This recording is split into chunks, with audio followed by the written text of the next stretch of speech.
Sir வணக்கம் sir. வணக்கம். 100 நாளை நிறைவு செய்து தாவே காட்சி எப்படி இருந்தது? 100 நாள்ல எவ்வளவு கொலை நடந்திருக்குது சார்? 100 நாள்ல எவ்வளவு பெண்கள் பாதிக்கப்பட்டிருக்கிறாங்க சார்? 100 நாள்ல சிறுமிகளுக்கு எவ்வளவு பாலியல் துன்பம் கொண்டு போய் இழைக்கப்பட்டிருக்கிறது? அந்த 100 நாள்ல இந்த மாதிரி குற்ற செயல்கள்ல எவ்வளவு ஈடுபட்டவர்கள்ல எவ்வளவு பேர் தாவாக அதுல எவ்வளவு பேர் மேல கேஸ் போட்டிருக்கிறீங்க? 100 நாள்ல சட்டம் ஒழுங்கு ஃபர்ஸ்ட் ஃப்ரேம் முடிஞ்சு போச்சுங்களா? அடுத்த ஃப்ரேம் என்னது? 200 யூனிட் ஃப்ரீ. கரண்ட் பில் வந்துச்சு அவங்களுக்கு வீட்டுக்கு எவ்வளோ வந்துருக்குது கரண்ட் பில்லு? டபுளா வந்துருக்கு. இதான் சார் விஜய் ஆட்சி. இதான் விஜய் ஆட்சி. உங்களுக்கு பரவாயில்ல, நீங்களாம் ரொம்ப கொடுத்து வச்சவர். ஏதோ உங்களுக்கு உதவி நல்ல அசஸர்னு நினைக்கிறேன். டபுளா மட்டும் போட்டுட்டு விட்டு போயிருக்கிறான். எங்களுக்கெல்லாம் என்ன போட்டு தீட்டணும் பெரியவங்க தான் தெரியும். அந்த மாதிரி அவனை அலறான். விஜய் ஆட்சின்னு அலறான். முடிஞ்சு போச்சு. அடுத்தபடியா சொத்துக்கு ஏதாவது உண்டா? சென்னை மாநகராட்சி வட்டத்தில் உங்களுக்கு சொத்து இல்லைல்ல, தப்பிச்சிட்டிங்க போங்க. அது சும்மா மடங்கு ஏற்றி விட்டாங்க கார்பரேஷனை கேட்காம. அதில் ஒரு 200 பேர் கவுன்சிலராக இருக்கிறாங்க, அங்கே ஒரு மேயராக இருக்கிறாங்க, அங்கே ஒரு கமிஷனராக இருக்கிறாங்க. அவங்க கூட்டம் போடுறாங்க, வாராந்திர கூட்டம்லாம் போடுறாங்க. அவங்களுக்கு எதுவுமே சொன்னது ஏற்றி விட்டாச்சு. அலர்னா எவனும் தூக்க போல. மறுநாள் கத்தல எல்லாம் நிறுத்தி வைக்கப்பட்டது. இது அடுத்த செக்மெண்ட். எலக்ட்ரிசிட்டி பில்லு 2வது ஷோ. இது வந்துட்டு அடுத்த ஷோ.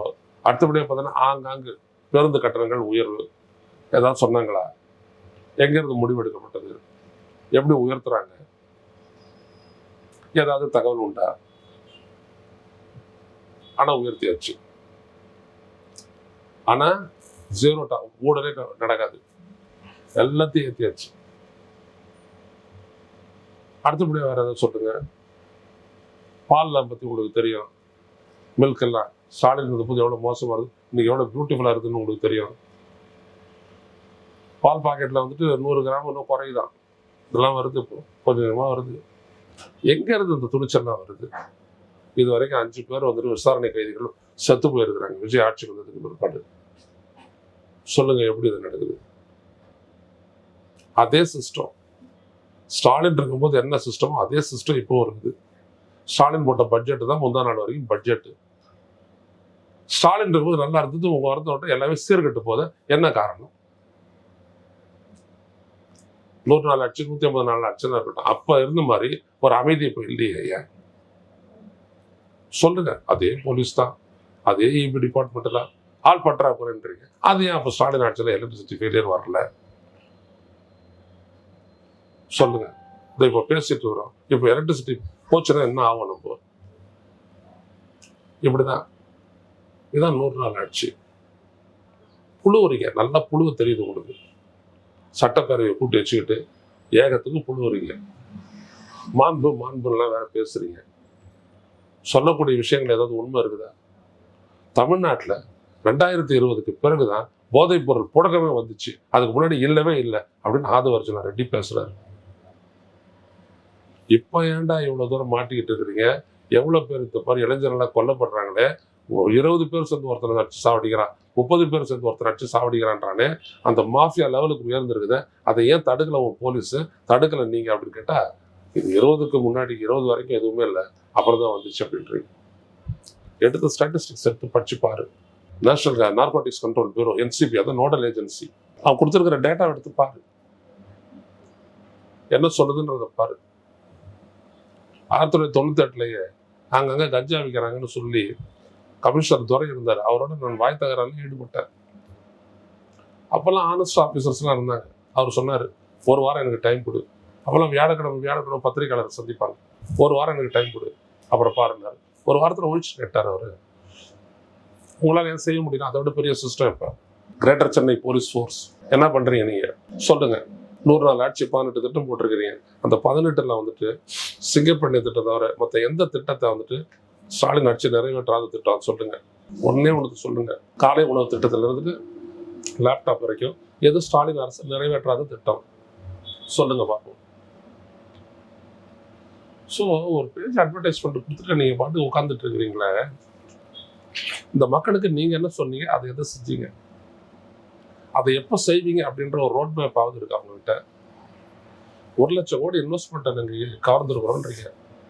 ஒரே நிறுவனம் 10,000 கோடிக்கு அவன் போடுறான், 10% நீங்கள் சொன்னதில். அந்த நிறுவனத்தினுடைய பெய்டப் கேபிட்டல் வெறும் 1,00,000 ரூபாய். அவன் சொல்கிறான் 10,000 கோடி நான் முதலீடு பண்ண போகிறேன்னு எங்கேருந்து பண்ணுவான்? என்ன கதை இது? எல்லா ரீல்ஸ்லேருந்து எல்லாத்தையும் போட்டு சுழட்டி விடுறாங்கல்ல, சாட்டை துரைமுருகன்லேருந்து எல்லாரும் பண்ணுறாங்கல்ல, என்ன பதில் உங்களுக்கு? சட்டசபை சேஃபான இடம், அதெல்லாம் வந்துட்டு நீங்கள் பேசக்கூடாது அப்படின்ற போகிற சபாநாயகர். ஆனால் உண்மையா பொய்யா? நீங்கள் முதலீடு தொடர்பாக அவ்வளோ பெரிய விழா போட்டிங்களே, பத்திரிகையாளர்கள்லாம் கூட உள்ள சேர்க்காம, இது நடந்துச்சா இல்லையா? சொல்லுங்க. நீங்க இந்த ஆட்சி 100 நாள் இவங்க கொண்டாடுறாங்க அப்படின்னா என்ன அர்த்தம்? அது ஒண்ணுமில்லாதவங்க கூட ஒரு நாள் தீபாவளி கொண்டாடுவான் பிள்ளைங்களுக்காக. அவன் 10 ரூபா கடன் வாங்குவான், 100 ரூபா கடன் வாங்குவான், செய்வான். அதெல்லாம் பார்த்துருக்குறோம். அப்படியான வறுமையெல்லாம் பார்த்துட்டு தான் வாழ்க்கையில் நம்மளும் முன்னாடி வந்திருக்கிறோம். ஆனா இவங்க எப்படி கொண்டாடுறாங்கன்றது நீங்க பாருங்க. மஞ்சா குடிச்சிட்டு இருக்கிறீங்க நீங்க, நாட்டை நாசமாக்கிட்டு. அவ்வளவுதான். விடுதலை சிறுத்தைகள் கட்சியின் தலைவர் திருமாவளவன் அவர்கள் உளுந்தூர்பேட்டை மாநாட்டில் ஒரு விஷயத்தை அறிவிச்சிருக்கிறார். இனி வருங்காலங்களில் தாவேகாவுடன் இணைந்து பயணிப்போம். இதுதான் தமிழ் தேசியம் அப்படின்னு சொல்லிட்டு திருமாவளவன் சொல்றாருன்னா, அவரை பார்த்து வருத்தப்படுறது தவிர வேற எதுவுமே இல்லை. தமிழ் தேசிய எழுச்சி மாநாடு, தமிழ் தேசிய எழுச்சி மாநாடுன்னு சொன்னாலும் கொள்கை அளவில் தமிழ் தேச எழுச்சி மாநாடுன்னு சொல்லி யதார்த்தத்தை சொன்னாலும் அதுக்கும் தாவேகாவுக்கு என்ன சம்பந்தம்ன்றது மட்டும் சொல்லிட்டோம். நாம் தமிழ் தேச பாதையில் தாவேகாவுடன் இணைந்து பணியாற்றுகிறோம்னு நீங்க சொன்னீங்களே, எந்த இடத்துல தமிழ் தேசத்தினுடைய சிக்கல்கள்ல இந்த விஜயனுடைய கட்சியான தாவேகாவும் செயல்பட்டு இருக்கிறாங்க சொல்லுங்க. காவிரி நதிநீர் பிரச்சனையில் அவங்களுக்கு ஸ்டாண்ட் இருக்குதா? ஏதாவது என்னன்னு அவங்களுக்கு தெரியுமா? முல்லை பெரியார் அணை பிரச்சனைக்காக என்னைக்காச்சும் விஜய் ஒரு அறிக்கை விட்டுருப்பாரா தெரியுமா? இல்ல இந்த எத்தனையோ பிரச்சனைகள், அந்த காவிரியை பாதுகாக்கப்பட்ட வேளாண் மண்டலத்துக்காக 600 கிலோமீட்டர் மனித சங்கிலி பிடிச்சோம், நீங்களும் பிடிச்சிங்க, நாங்களும் பிடிச்சோம். அதுல விஜய் எங்காவது இருந்தாரா? இல்ல ஈழ தமிழர் பிரச்சனையில இருந்தாரா? இல்லாட்டி மீனவர் பிரச்சனையில இருந்தாரா? இல்ல அரசு ஊழியர்கள் பிரச்சனையில வந்தாரா? எதுவுமே இல்லாத ஒருத்தரை பார்த்து நீங்க சொல்றீங்க அந்த கட்சியோட நீங்க பயணிக்க போறீங்க அப்படின்னா, இது விடுதலை சிறுத்தைகளுடைய மேல் நோக்கிய மேம்பாடா இல்ல கீழ் நோக்கிய வீழ்ச்சியா? உங்களுக்கு ஒரு கொள்கை கண்டிருக்கும். உங்களுடைய கட்சி ஜெயிக்கலாம் வேற கதை. இது இவிஎம் காலம், திரும்ப அவர்களுக்கு தெரியாது இல்லை. யார் வேணாலும் வைக்கிறான், யாரை வேணாலும் ஜெயிக்க வைக்கிறான், யாரை வேணாலும் வாக்காளராக்கலாம், யாரை வேணாலும் தூக்கி போடலாம். இன்னைக்கு கர்நாடகாவில் 1,08,00,000 பேர் தூக்கி போட்டான். நேற்று பார்த்தீங்க அப்படின்னோம்னா 2,21,00,000 பேர் அங்க கர்நாடகாவில் வந்துட்டு வாக்காளர் பட்டியலில் தூக்கிட்டான். அங்கெல்லாம் ஜெயிக்க போறான்.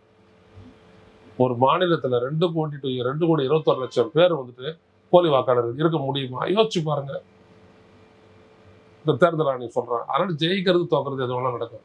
விடுதலை சிறுத்தைகள் அப்படியேப்பட்ட கட்சி இல்லை. இந்த தமிழ்நாட்டினுடைய யூனிட்டி, தமிழ் மக்களினுடைய யூனிட்டியில அந்த கட்சிக்கு ஒரு பங்கு உண்டு. அப்படி தாழ்த்தப்பட்ட மிகவும் கீழ்நிலையில் இருக்கக்கூடிய சமூகத்தினுடைய கடைநிலையில் இருக்கக்கூடிய அந்த மக்களுடைய உரிமைக்காக குரல் கொடுத்த ஒரு மாபெரும் கட்சி தலைவர். சொல்லுங்க, எந்த இடத்துல வந்துட்டு இந்த தமிழக வெற்றி கழகம் இருக்கு சொல்லுங்க. இவ்வளவு பெரிய கூட்டம் எதுக்காக கூட்டி வச்சிருக்கு? நீங்க அரசியல்ல பலம் பெற்று சட்டசபையில் ஒரு 5 எம்எல்ஏ வரலாம், 2 பேர் அமைச்சர் வரலாம், அதுக்காக கூட்டப்பட்ட கூட்டமா அது உளுந்தூர்பேட்டையில? அப்படி வந்தவங்களா அவங்க? நீங்க இந்த கூட்டத்தை கூட்டுறதுக்கு அரைய செலவு பண்ணல, எனக்கு தெரியாது. ஏற்கனவே நடந்த திருச்சி மாநாடு, ஜனநாயக எழுச்சி மாநாடெல்லாம் பார்த்துருக்கிறேன். எந்த நம்பிக்கையோடு உங்களை நோக்கி வந்தாங்க? நீங்க எதை சொல்றீங்க? இந்த அரசியல் முடிவு எடுக்கிறதுக்கு இவ்வளவு பெரிய மாநாட்டில் கூட்ட வேண்டிய அவசியம் இல்லையா உங்களுக்கு? நீங்க ஏதோ ஒரு வசதிக்கு ஒரு முடிவு எடுத்துட்டீங்க, அது இவ்வளவு பேர் வச்சு என்டாஸ் பண்ண வைக்கிறீங்க. அதுதான் ஆச்சரியமா இருக்கு. திருமாவளவனுக்கு ரொம்ப நெருக்கமான நண்பர் நீங்க, ரொம்ப சப்போர்ட் பண்றவர் எந்த சூழ்நிலையிலும் அவரை, நீங்களே இவ்வளவு அதிருப்தியோட பேசுறீங்களா? நான் அதிருப்தியோட தான் பேசுறேன். ஏன்னா எங்களுடைய நட்பு, எங்களுடைய உறவுன்றது வந்துட்டு உண்மையில் அடிப்படையிலானது. என்னைக்கு திருமாவளவனுக்கு வந்துட்டு நம்ம அந்த முகஸ்துதியெல்லாம் பண்ணிட்டு இருக்க வேண்டிய அவசியம் இல்லை. அவர் அப்படியேப்பட்ட ஆளு. இந்த தமிழ்நாட்டுக்காக அவ்வளவு குரல் கொடுத்தவர் நாடாளுமன்றத்துல. அவரும் சரி, அவர் ரவிக்குமாரும் சரி. இன்னைக்கு இப்போ கூட ஒரு 15-20 நாளைக்கு முன்னாடி சிதம்பரம் பரங்கிப்பேட்டையில் வந்துட்டு ஹைட்ரோ கார்பன் இன்னைக்கு சட்டப்பேரவையில் பேசுறாங்க. ஹைட்ரோ கார்பன் திட்டத்துக்கு எதிராக அங்கே நாங்கள் கூட்டம் போட்டோம், பேசணும்.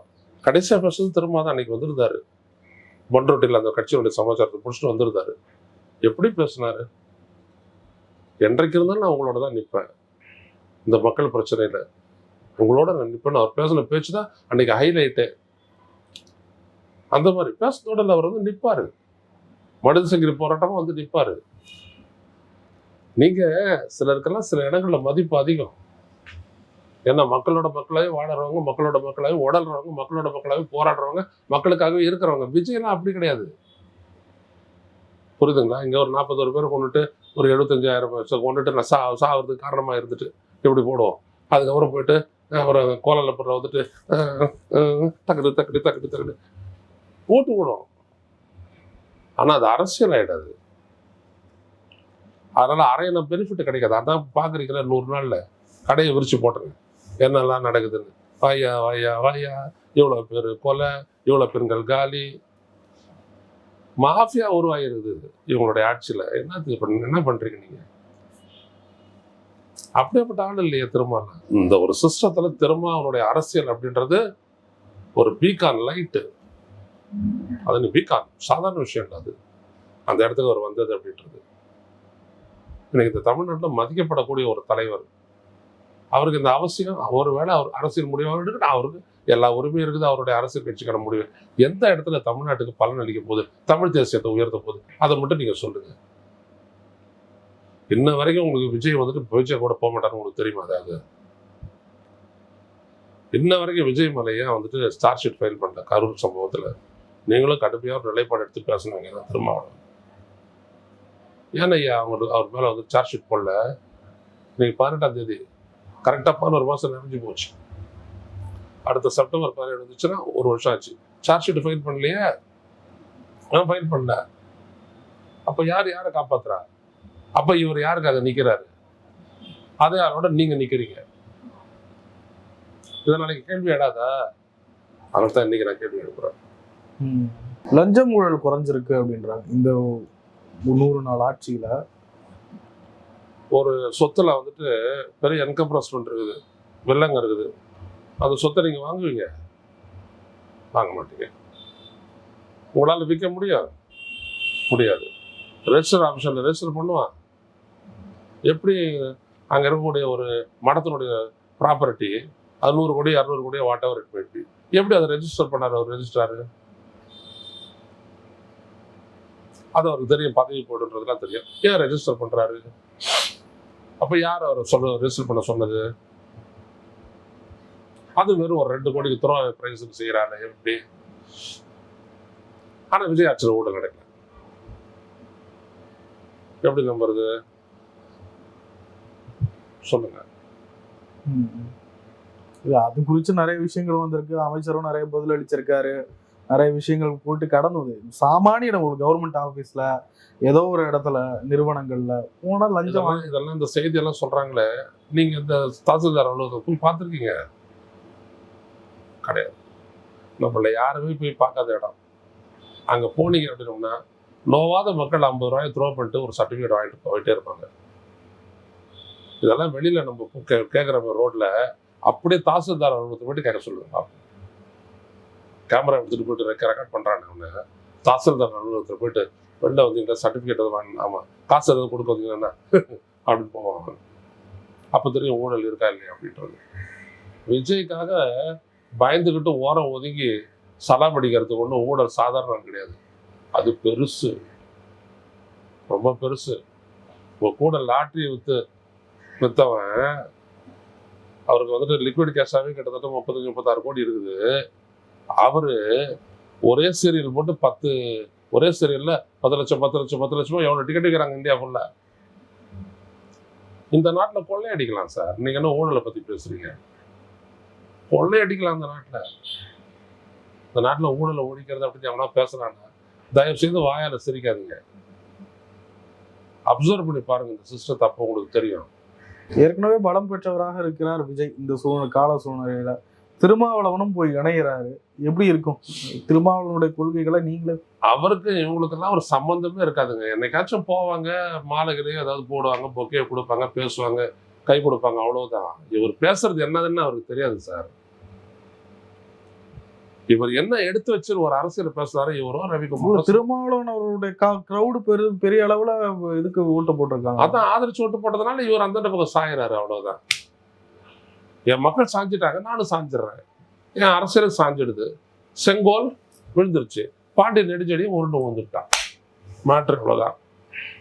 இதுக்கப்புறம் கண்ணிக்கு வரணும். மண்ணா தேரா மண்ணா அப்படின்னு சொல்லி வரணும். என்ன பண்றது, வருத்தமா தான் இருக்குது. ஆனா இது மட்டுமே திருமாவளவனுடைய அரசியல் கிடையாது. பொது தளத்துல தமிழ்நாட்டோட நிழலுக்காக என்னைக்குனாலும் வந்து நிப்பாரு. அது விஜய் வராரோ வரலையோ, காங்கிரஸ்காரன் நிக்கிறானோ நிக்கலையோ, கம்யூனிஸ்டர்கள் குரல் கொடுக்குறாங்களோ இல்லையோ, அவர் அவருடைய கடமை செஞ்சுட்டு இருப்பாரு. அதான் சொல்றேன், நான் பரங்கிப்பேட்டையில் நடந்த விடயத்தை நான் சொல்றேன். அவர் மக்களோட நிப்பாரு. அதுல இருவருப்பட்ட கருத்து இல்லை. விசிகா தொண்டன்னு நிப்பான், அதுலயும் கருத்து இல்லை. ஏதோ அவன் இந்த பக்கம் ஓடுறான், அவ்வளவுதான். சீமான் ஆட்சிக்கு வரல, கால கொடுமை கால கொடுமை கால கொடுமைன்னு அது இதான் போல.